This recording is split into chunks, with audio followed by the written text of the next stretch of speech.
Aujourd'hui, à Éclair de génie, je vous parlerai de l'équité salariale qui doit être réalisée auprès des organisations ayant 10 employés et plus. Que vous soyez seulement des hommes ou seulement des femmes dans l'entreprise, vous devez vous conformer à la loi sur l'équité salariale.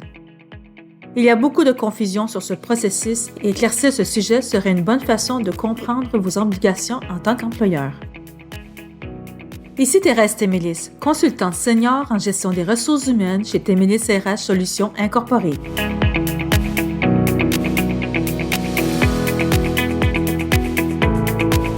Avant de vous expliquer ce qu'est l'équité salariale, je vais débuter par la discrimination systémique, puisque ceci est la base de tout ce processus. Qu'est-ce que la discrimination? En fait, le dictionnaire Larousse définit la discrimination par l'action de séparer, de distinguer deux ou plusieurs êtres ou choses à partir de certains critères ou caractères distinctifs. Il ajoute que c'est aussi le fait de distinguer et de traiter différemment, le plus souvent plus mal, quelqu'un ou un groupe par rapport au reste de la collectivité ou par rapport à une autre personne. En plus, il confirme que le sexisme est une discrimination fondée sur le sexe.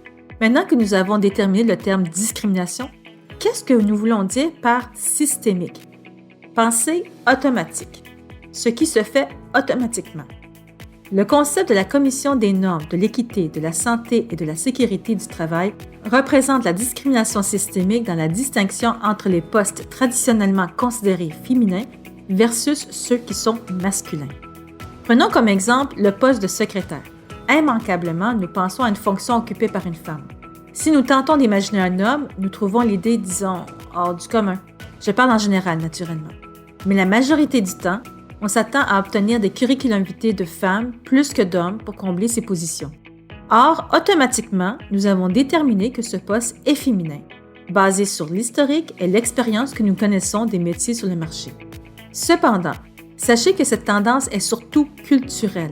Notre société a intégré dans nos mentalités que les réceptionnistes, les secrétaires ou les infirmières versus les charpentiers, les menuisiers ou les caristes sont surtout des métiers menés par des femmes ou des hommes. Le problème se retrouve dans le dénigrement de la valeur que l'on donne aux fonctions traditionnellement féminines.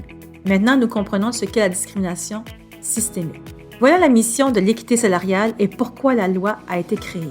Enrayer les différences selon la valeur d'un poste féminin versus un poste masculin dans une même entreprise.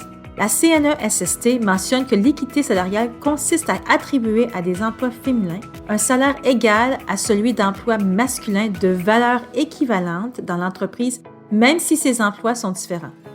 Que faut-il comprendre? Prenons un autre exemple. Vous avez une secrétaire, une femme, dans votre bureau administratif.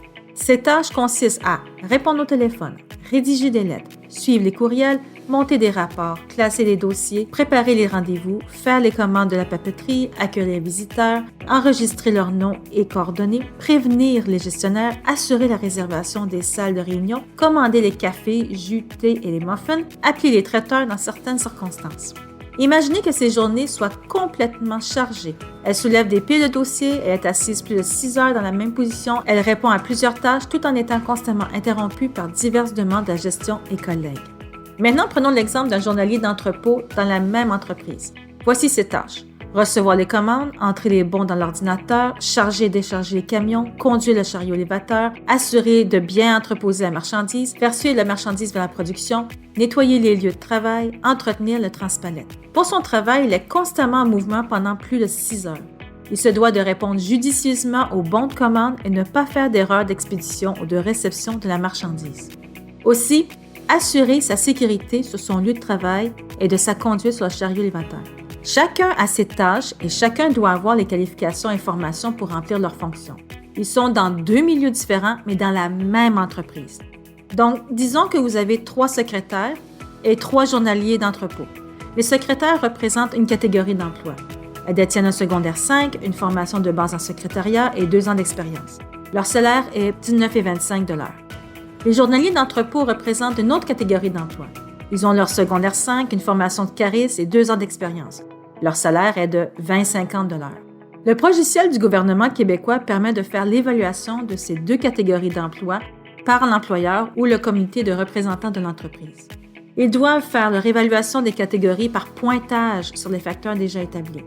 Le logiciel se base sur 4 facteurs et 10 sous-facteurs. Le premier facteur est les qualifications requises où l'on trouve ces sous-facteurs, la formation, l'expérience, ainsi que la dextérité et coordination.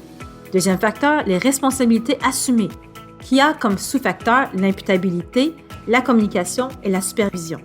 Le troisième facteur, les efforts requis ont des sous-facteurs basés sur l'effort intellectuel, la concentration et l'attention sensorielle et l'effort physique. Finalement, les conditions de travail qui répartissent ces sous-facteurs avec les inconvénients et les risques. Après l'évaluation des catégories d'emploi, dont les secrétaires et les journaliers d'entrepôt pour notre exemple, le logiciel exige une pondération en pourcentage pour chacun des facteurs.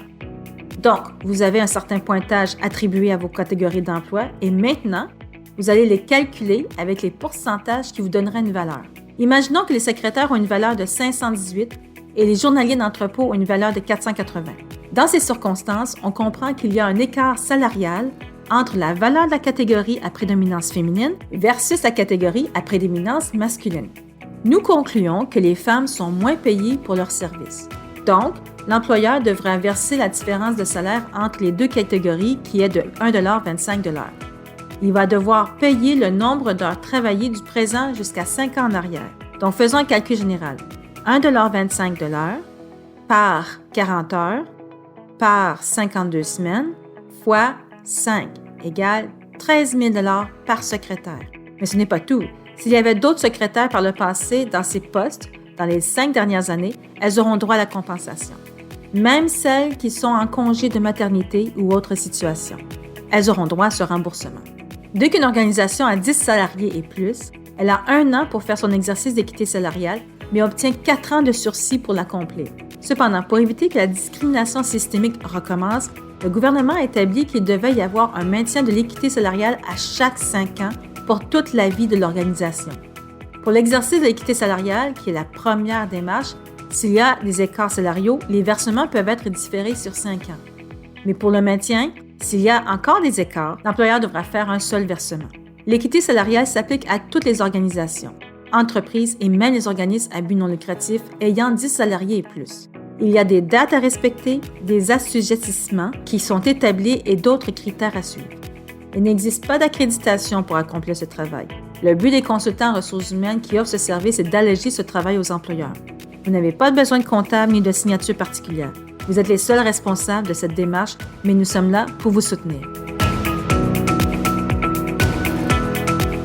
Témélis RH Solutions Incorporée est une firme spécialisée dans l'impartition des ressources humaines. Nous offrons des services en équité salariale, de la gestion des ressources humaines à temps partiel et le développement organisationnel à mandat. Pour plus d'informations, n'hésitez pas à nous communiquer par notre adresse courriel à cvinfo@témélisrhsolutions.com ou par notre site Internet à www.témélisrhsolutions.com. Ensemble, atteignons vos objectifs.